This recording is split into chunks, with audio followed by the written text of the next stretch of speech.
بسم الله الرحمن الرحيم السلام عليكم ورحمة الله تعالى وبركاته كلا وعن داود يالي دلهان ملك استاجوكتان هل كان وكالتن تي في حرمتي سمقالة نيروبي مقعيقوا باشي عمر كسو دواده قضبضا عن ذكوها يو برنامجك دعذوينك عالمك qoraal ka soo baxay wasaaradda arrimaha dibadda ee dowladda Mareykanka ayaa lagu sheegay in Washington ay Kenya ka caawiso sidii ay u sii wadi lahayd martigelinta qaxootiga ay Soomaalidu ku jiraan. Azerbaijan waxa ay furtay madxaf meel banaan ah ku yaalo oo lagu xusayo dagaalkii 6 isbuuc ay ku qabsatay gobolka Nagorno-Karabakh sanadkii hore. Dhaxal sugaha boqortooyada Sacuudiga ayaa raadinaya inuu xiriir fiican la yeesho dalka Iiraan. dadka baraha bulshada ayaa si weyn uga carooday hadal uu Twitter-ka ku shaaciyay jilaaga caanka ee shirkadda filimada Bollywood-ka ee lagu magacaabo Anupam Kher xilli Hindiya ay la daalaa-dhacayso musiibada ba'an ee ka dhalatay cudurka safmarka ee coronavirus. FBI-da Mareykanka ayaa waxa ay baaritaan ku sameeyeen guriga iyo xafiiska Rudy Giuliani kaas oo ahaan jiray qareenkii hore ee Donald Trump. qaybaha dambe ee barnaamijkeena dhacdooyinka caalamka waxaad ku daawan doontaan 28 sano jir u dhashay dalka Turkiga ayaa la baxsaday lacag gaaraysa 2 bilyan oo dollarka Mareykanka oo laga soo qaaday kumanaan qof.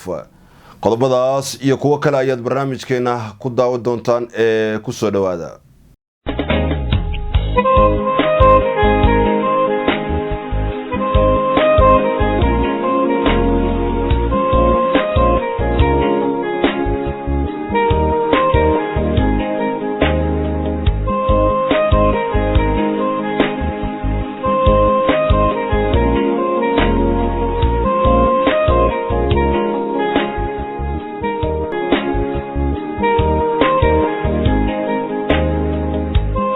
واتهاي داوديال مركلي كسو دواده برنامجka dhacdooyinka caalamka. Azerbaijan waxa ay furtay madxaf meel banaan ah ku yaala oo lagu xusayo dagaalkii 6 isbuuc ay ku qabsatay gobolka Nagorno-Karabakh sanadkii hore. waa jardiin lagu sameeyay waxyaabaha la xiriira dagaalkaas oo laga furay caasimadda Baku. waxa la dhigay hubka iyo gawaarida dagaalka ee laga soo qabsaday ciidamada Armenia. arintan waxa ay ka careysisay dalka Armenia oo Azerbaijan ku eedeysay dulqaad la'aan iyo abuuridda nacayb bulsho. dagaalkii sanadkii hore waxa ku dhimatay in ka badan 5,000 oo qof, kumanaan kalena waa ay ku barakaceen. bishii November waxay labada dhinac wada saxiixdeen heshiis nabadeed oo lagu soo afjaray colaadda. Nagorno-Karabakh waxa loo aqoonsan yahay inay ka tirsan tahay Azerbaijan, balse inta badan dadka ku nool waa Armeniyiin.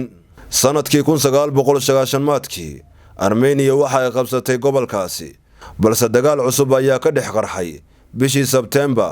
Azerbaijan ayaana dib u qabsatay inta badan dhulkaasi. hadda ciidamada nabad ilaalinta Ruushka ayaa la kala dhex dhigay labada dal. goobta laga dhigay madxafka waxaa lagu dhajiyay astaamo midda ku dhagan halka laga galo waxa ku qoran Karabakh inaga leh. Armenia ayaa la dhigay goobo qolal iyo holal ku yaala meeshan. xaruntan waxaa si rasmi ah u furay madaxweynaha Azerbaijan Ilham Aliyev horaantii bishan. Armenia waxa ay sheegtay in ujeedada arintan ay tahay in si aan qarsoodi ahayn loo sharaf dilo askartii ku dhimatay ama lagu qabtay dagaalka. dowladda Azerbaijan ayaa beenisay arintaasi, waxayna tilmaamtay inay xaq u leedahay inay soo nooleyso guusheedii dagaalka ay ka gaartay. qoraal ka soo baxay wasaaradda arrimaha dibadda ee dowladda Mareykanka ayaa lagu sheegay in Washington ay Kenya ka caawiso sidii ay u sii wadi lahayd martigelinta qaxootiga ay Soomaalidu ku jiraan. bayaan ka soo baxay wasaaradda ayaa lagu xaqiijiyay in sanadkii la soo dhaafay oo kaliya uu Mareykanku siiyay Kenya lacag dhan 106 milyan oo dollar, taasoo qayb ka ah dhaqaalaha lagu bixiyo qaabilaadda dadka magangalyo doonka ah. hadalkan ayaa yimid xilli ay dhawaan Kenya ku dhawaaqday in ay albaabada isugu dhufanayso xeryaha Dadaab iyo Kakuma oo hoy u ah 100,000 oo ka soo barakacay colaadaha wadamo ka tirsan Afrika. xuquuqda bini'aadamka waa muhiimadda koowaad ee siyaasadda arrimaha dibadda ee Mareykanka uu adeegsado. Mareykanka waxa uu bixiyay ku dhawaad 106 milyan si loogu ilaaliyo qaxootiga laguna gargaaro howlaha bini'aadanimada. taasoo uu ku caawiyo Kenya maadaama ay hogaamiso dalalka gobolka ee martigeliya qaxootiga iyo magangelyo doonka ka soo jeeda Soomaaliya, Suudaanta Koonfureed, Jamhuuriyadda Dimuqraadiga ee Kongo, Itoobiya iyo meelo kale ayaa lagu yiri bayaanka.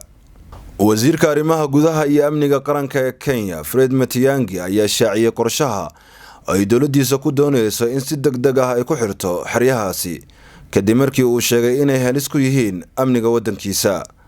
hase yeeshee Mareykanka ayaa sheegay in uu Kenya gacan ka siiyo dhinaca amniga sanad walbana uu ku taageero lacag dhan 17 milyan si loogu bixiyo howlaha la dagaalanka argagixisada. lacag kale oo gaaraysa 1 milyan ayuu Mareykanku sheegay inuu sanad kasta Kenya u siiyo si ay ugu kabto dhaqaalaha ku baxa tababarista iyo waxbaridda ciidamada difaaca. horaantii bishii Abriil, hay'adda u dooda xuquuqda aadanaha ee Amnesty International ayaa soo saartay warbixin ay ugu soo horjeedsatay go'aankii ay dowladda Kenya ee ka dhanka xeryaha qaxootiga Dadaab iyo Kakuma. Amnesty ayaa ka digtay in tallaabadaasi ay dowladda ku dhaqaaqdo, waxayna sheegtay inay tahay arrin khilaafsan xeerka adduunka, ayna musiibo bini'aadanimo ka dhalan karto xilligan uu caalamku la daalaa-dhacayo saameynta cudurka safmarka ee coronavirus. waxay hay'addu sheegtay inaan wax caddeemo ah loo helin sheegashada Kenya ee ku aadan in qaxootiga ay halis ku yihiin amniga, in dib loo celiyana ay ka hor imaanayso shuruucda caalamiga. Maxkamadda sare ee fadhigeedu yahay magaalada Nairobi ayaa soo saartay amar ay si ku meel gaar ah u hor istaagayso tallaabada ay dowladda Kenya dib ugu celinayso qaxootiga iyo magangelyo doonka ku jira xeryaha Dadaab iyo Kakuma. telefishinka maxalliga ee NTV ayaa tabiyay in laba amar oo ka soo baxay garsoorka maxkamadda lagu joojiyay dib u celinta, kuwaas oo taagnaan doono ilaa 7 bisha July ee ku aadan marka kiiska dib loo dhageysanayo oo amar kale ay soo baxayaan. Garsoore Anthony ayaa soo saaray amarada kadib markii maxkamaddu ay dacwad u gudbiyeen kooxda u dooda xuquuqda aadanaha ee lagu magacaabo Kitua. 24 bishii Maarch ee sanadkan ayay Kenya muddo 2 isbuuc ah u qabatay hay'adda xuquuqda u qaabilsan qaramada midoobay ee UNHCR in ay soo gudbiso qorshe ku aadan sidii loo xiri lahaa labada xero, waxayna meesha ka saartay wax fursad ah oo ogolaanaysa in lagu wada xaajoodo. labada xero ay dowladda Kenya ku hanjabtay inay baabi'inayso waxaa ku nool dad gaaraya 430,000 oo u badan Soomaali, balse waxaa ku jira kuwo kale oo u dhashay dalal kale oo daris la ah Kenya sida Itoobiya iyo Suudaanta Koonfureed. waa tahay daawadayaal, weli waxaad daawanaysaan barnaamijka dhacdooyinka caalamka. dhaxal sugaha boqortooyada Sacuudi Carabiya Maxamed bin Salmaan ayaa sheegay in dowladdiisa ay doonayso xiriir wanaagsan oo kala dhexeeya dalka ay sida weyn isaga soo horjeedaan ee Iiraan. amiirka ayaa telefishinka Al Carabiya u sheegay in waddankiisu u baahan yahay Iiraan si ay ugu caawiso horumarka gobolka Bariga Dhexe, laakiin waxa uu hoosta ka xariiqay in Sacuudigu uu dhibaato ku qabo ficilada dhinaca qaldan u jiheysan ee Iiraan, isagoo tusaale ka dhigay barnaamijkeeda nukliyeerka, gantaalada ay rido iyo caawinaadda ay siiso mintidiinta la mamnuucay. wuxuu intaas ku daray in Sacuudiga uu kala shaqeynayo dalalka ay xulafada yihiin ee gobolka iyo caalamka sidii xal loogu heli lahaa dhibaatooyinkaasi. hadalka amiirka ayaa yimid maalmo kadib markii ay soo baxeen warar sheegaya in saraakiil sarsare oo ka kala socda Sacuudiga iyo Iiraan ay yeesheen wada hadallo qarsoodi ah oo ka dhacay dalka Ciraaq, kuwaas oo ay ku doonayeen in dib ugu soo celiyaan xiriirkooda diblomaasiyadeed. saraakiil dhinaca Sacuudiga ah ayaa beeniyay wararkaasi, laakiin wasaaradda arrimaha dibadda ee Iiraan ma aysan xaqiijin mana aysan beenin, waxayna taasi beddelkeeda sheegtay in mar walba ay soo dhaweynayaan wadaxaajood. Sacuudi Carabiya oo isu aragtay inay tahay dalka hogaamiya awoodda muslimiinta sunniyiinta ah iyo Iiraan oo ah waddanka ugu weyn dalalka shiicada muslimiinta ah ayuu khilaaf ka dhaxeeyay muddo 10 sano ah, laakiin sanadihii ugu dambeeyay cadaawadooda waxaa sii xoojiyay dagaallo ay labada dhinac kala taageeraan oo ka socda qeybo ka mid ah Bariga Dhexe.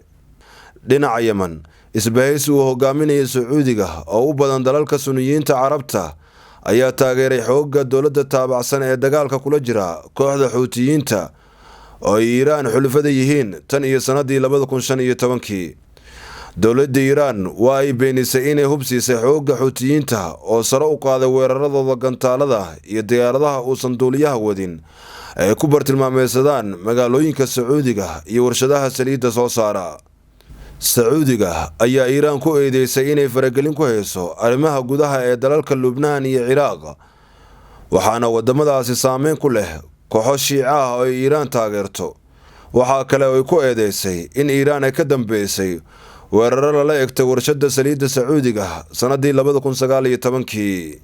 intaasi waxaa dheer, boqortooyada Sacuudiga waxa ay ka soo horjeesatay heshiis sanadkii 2015 lagu galay in la xakameeyo barnaamijka nukliyeerka Iiraan. waxa ayna taageertay go'aankii uu 3 sano ka hor madaxweynihii hore ee Mareykanka Donald Trump ugu baxay heshiiskaasi dibna loogu soo celiyay cunaqabateyntii dhaqaale ee saarneed Iiraan oo dhankeeda ka argudatay inay ka baxdo qodobo muhiim u ahaa xakameynta bacriminta nukliyeerka ayaa hadda wada hadal aan toos ahayn kula jirta maamulka madaxweynaha Mareykanka ee Joe Biden, iyagoo ka arrinsanaya sidii heshiiskaasi dib lagu soo nooleyn lahaa. wareysiga telefishinka ee uu bixiyay habeennimadii Talaadada sii bixisa ayuu Amiir Mohammed bin Salman ku sheegay in Sacuudiga uusan rabin in xaaladda kala dhaxaysa Iiraan ay sii xumaato. wax walba oo dhaca, Iiraan waa dal aan derisnahay, waxa kaliya aan rajada ka qabnaa waa inaan yeelano xiriir wanaagsan. dhibaatada aan ka tabanayno waa habdhaqankooda dhinaca xun ee u janjeera sida barnaamijka nukliyeerka, taageerada ay siisa kooxaha sharci darada ah ee gobolka ku sugan, ama gantaalada balaastikada ah ay soo ridaan, ayuu ku daray hadalkiisa. waxaan ka shaqaynaynaa xal u helidda dhammaan arrimahan oo ay garab naga siinayaan saaxiibadeena gobolka iyo dunida kaleba. waxaan filaynaa inaan ugu dambeyn helno xiriir wanaagsan oo dhinac walba dan ugu jirta. dhanka kale, Amiir Mohammed ayaa meesha ka saaray inuu wax khilaaf ah ka dhexeeyo boqortooyada iyo maamulka madaxweynaha Mareykanka ee Joe Biden. FBI-da Mareykanka ayaa waxa ay baaritaan ku sameeyeen guriga iyo xafiiska qareenkii hore ee Donald Trump. gelitaankaas ayaa waxa uu qayb ka yahay qaabku uu Mr. Giuliani ula tacaamulay Ukraine. qareenkiisa ayaa sheegay inuu ninkaasi gaashaanka u duruuray inuu sharciga jabiyay. ka hor doorashadii madaxtinimada ee Mareykanka ee 2020, Mr. Giuliani ayaa waxa uu horkacayay dadaalo Ukraine loogu soo helayo xog dambi loogu raadinayay musharaxii xisbiga dimuqraadiga ee waqtigaasi Joe Biden iyo wiilkiisii Hunter. Mr. Biden oo ku guuleystay doorashada ayaa isaga iyo wiilkiisuba waxa ay iska fogeeyeen inay wax qalad ah sameeyeen. Mr. Trump ayaa waxaa 2019 lagu soo ogay dacwad xilka loogu qaadayay eedahaasi oo ay ka mid ahayd inuu Ukraine gacan weydiistay si uu sare u qaado fursadaha dib loogu soo dooran karo. baaritaanadan ayaa waxay Arbacadii ka dhaceen guriga uu xaafadda East Side ku leeyahay maayarkii hore ee magaalada New York iyo xafiiska uu ku leeyahay Back, sida uu ku waramayo wargeyska The New York Times. waaranka ayaa waxaa ku jiray eed ah in Giuliani uu ku guuldareystay inuu isdiiwaan geliyo sida wakiil ajnabi ah ee sharciga diiwaangelinta wakiilada ajaanibta ayaa waxa uu dhigayaa in dadka ay tahay in wasaaradda dibadda uu wargeliyo haddii uu qof wakiil ka noqonayo dal kale. qareenka Mr. Giuliani, Roberto Costello, ayaa waxa uu baaritaanka ugu yeeray sharciga oo la xaday. taasi maba loo baahnayn. Mr. Costello ayaa waxa uu u sheegay warbaahinta Fox News isagoo intaasi ku daray in baaritaanka la sameeyay si loo okeysiyo sida uu ninkaasi dambiile yahay. waxa uu intaasi ku daray in gelitaankan lagu sababeeyay inuu ku guuldareystay inuu isdiiwaan geliyo inuu yahay wakiil ajnabi. Mr. Giuliani ayaa goorsii horeysay waxa uu baaritaankan ku tilmaamay cadaadis siyaasadeed oo cad. Mr. Giuliani waxa uu ahaa duqa magaalada New York intii u dhaxaysay 1994 ilaa 2001. waxa uuna ka mid ahaa 2008 musharaxiinta xisbiga jamhuuriga ee madaxweynenimada isu soo sharaxay ka hor inta uusan iscasilin oo uu taageero u muujin musharaxa John McCain. laga soo bilaabo bishii Abriil 2018 waxa uu ka shaqeynayay qareenka khaaska ah ee madaxweyne Trump. Mr. Giuliani ayaa madaxweyne Trump ku matalayay wicitaanka taleefanka madaxweynaha Ukraine bishii July. wicitaankaas oo ka dhashay muran sababayna inuu madaxweynaha uu sharci dejinta u hor imaado. shakhsi ahaan waxa uu ka qabanayay dalka Ukraine waxaa sidoo kale ka socda baaritaan. Rudy Giuliani, qareenka hore ee madaxweynihii hore ee Mareykanka Donald Trump, ayaa waxa uu ku andacooday in wax lisdaba mariyay doorashadii madaxtinimada ee Mareykanka. qareenkii hore ee Trump ayaa shir jaraa'id uu dhawaantaanba ku qabtay caasimadda Mareykanka ee Washington waxa uu ku celceliyay in kumanaan warqadaha codbixinta ah oo dheeraad ah waqti hore la geeyay goobta codka lagu dhiibto oo ku taala magaalada Detroit. kooxda xaqiiqooyinka baare ee warbaahinta ayaa waxay ogaadeen in hadalka Giuliani uu salka ku hayo sheegashada haweeney ka mid ah dadka ka shaqeynaya doorashada oo ku andacotay inay aragtay laba gaari oo ahayd inay cunada geeyaan xarumaha, hase yeeshee ay sheegtay oo ay tiri weli ma aanan arkin cunto laga soo bixinayo labadaasi gaari. waxa isku soo beegmay ma ahayn in la shaaciyay in mashiinka laga helay in ka badan 100,000 oo warqadaha codbixinta ah oo 2 saacadood kadib markii uu gaariga ugu dambeeyay. eedaasi eeda kaleba waxaa lagu laalay xukun soo baxay 13 November, halkaas oo xaakimka uu sheegay inay yihiin kuwa aan la rumaysan karin, sida ay ku celceliyeen kooxda sharciga ee madaxweyne Trump, kuwaas oo horkacayo Giuliani waxa uu madaxweynaha ku andacooday in dhibaato ay ka taagneed nidaamka codbixinta ee gobolada qaar ee baaritaanada adag ka jiray, arintaas oo horseeday in malaayiin cod loo weeciyo ninka ay tartamayeen ee Joe Biden. mana ay jirto wax arintaasi ku saabsan oo ay soo bandhigeen kooxda sharciga ee Trump. sida ay sheegeen madaxweyne Trump iyo kooxdiisa qaanuunka, waxaa gobolo muhiim ah lagu xisaabiyay codadka 10 qof oo dhintay. kooxda xaqiiqooyinka baara ayaa eedahaasi waxa ay ka baareen 10,000 oo qof oo codadkooda dhiibtay gobolka, kuwaas oo la sheegay in ay dhinteen misena ay codeeyeen, waxaana la ogaaday in qaybtaasi ay ceeb la ahayd, hase yeeshee uusan jirin daliil cadeynaya eedahaasi. waa tahay daawadayaal, gabagabadii barnaamijka dhacdooyinka caalamka ayaynu isla soo gaarnay. dadka baraha bulshada isticmaala ayaa si weyn uga carooday hadal uu Twitter-ka ku shaaciyay jilaaga caanka ee shirkadda filimada Bollywood-ka ee lagu magacaabo Anupam Kher, xilli Hindiya ay la daalaadhaceyso cudurka safmarka ee coronavirus.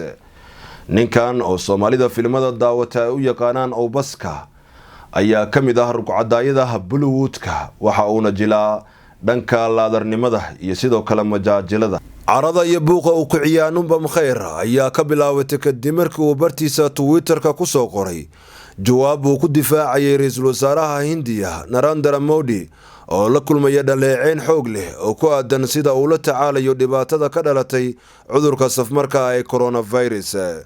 si gaar ah waxa uu la hadlayay wariyaha rugcadaaga ah ee lagu magacaabo Shakhar Gupta ee eedan kulul dhawaan u jeediyay dowladda Modi. Shakhar Gupta ayaa markii hore soo qoray laga soo bilaabo markii aan caruurta ahaa sanadihii 1960-meeyadii, waxaan soo arkay xasarad kasta ay ku jiraan 3 dagaal oo waaweyn, cunto yari, dhibaatooyinka cimilada.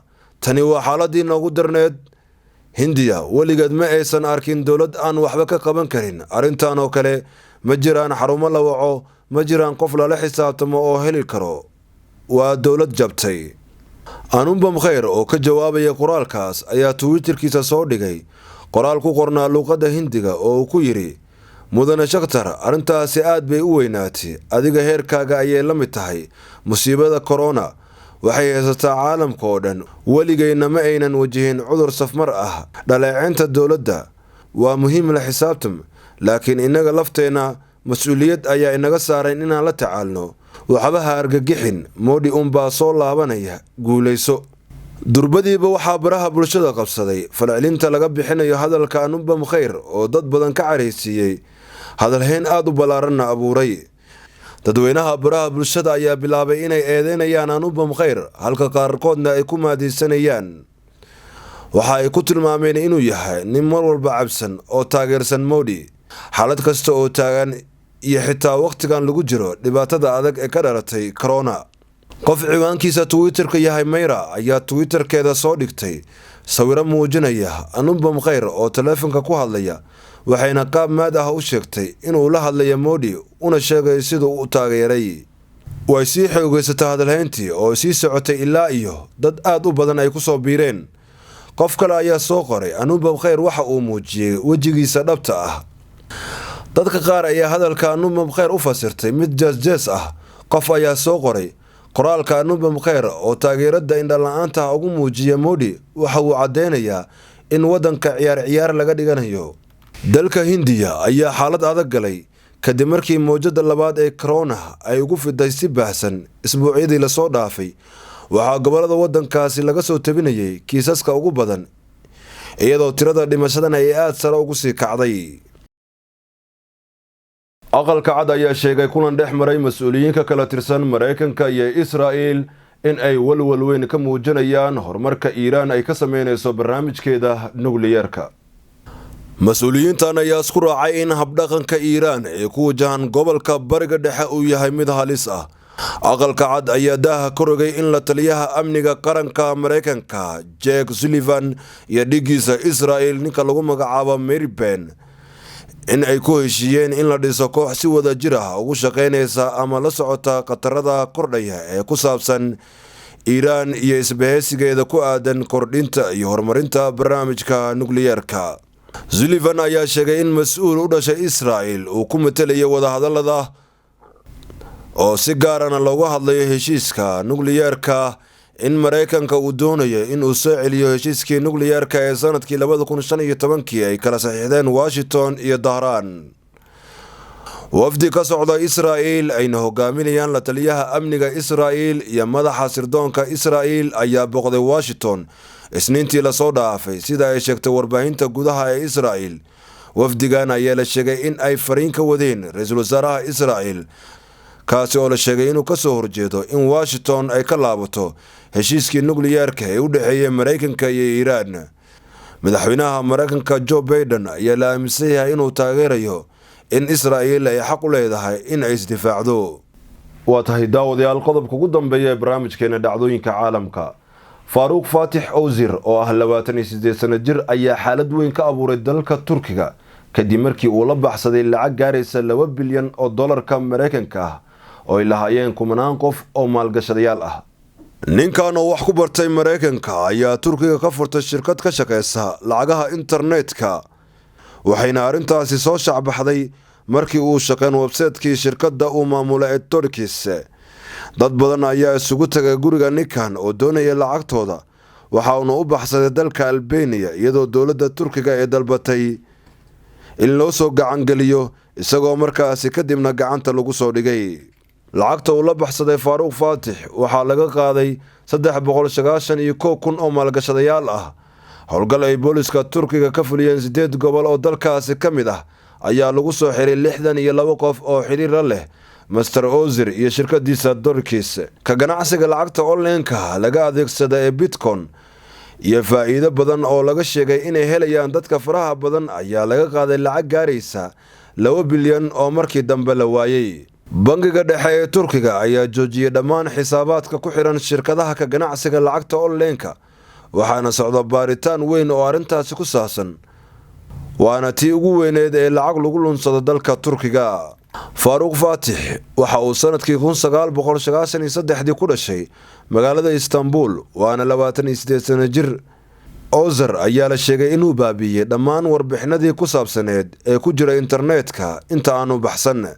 Faruq Fatih shirkadda kacda ee Turkish waxa uu aasaasay sanadii 2017 wuxuuna dhaqdhaqaaqiisa ka socday dalalka Turkiga, Azerbaijan iyo dalal kale oo ay ka mid tahay UK. waa tahay daawadayaal warbixintaasi ayaa ugu dambeysay barnaamijkeena dhacdooyinka caalamka waxaan idila socodsiinayay anigoo ah Baashi Cumar. ciduu barnaamijkeenu sheegay waxay dib ugu daalacan karaan baraha bulshada aynu ku leenahay Facebooka, Twitterka, YouTubeka iyo website-keena kalsontv.com.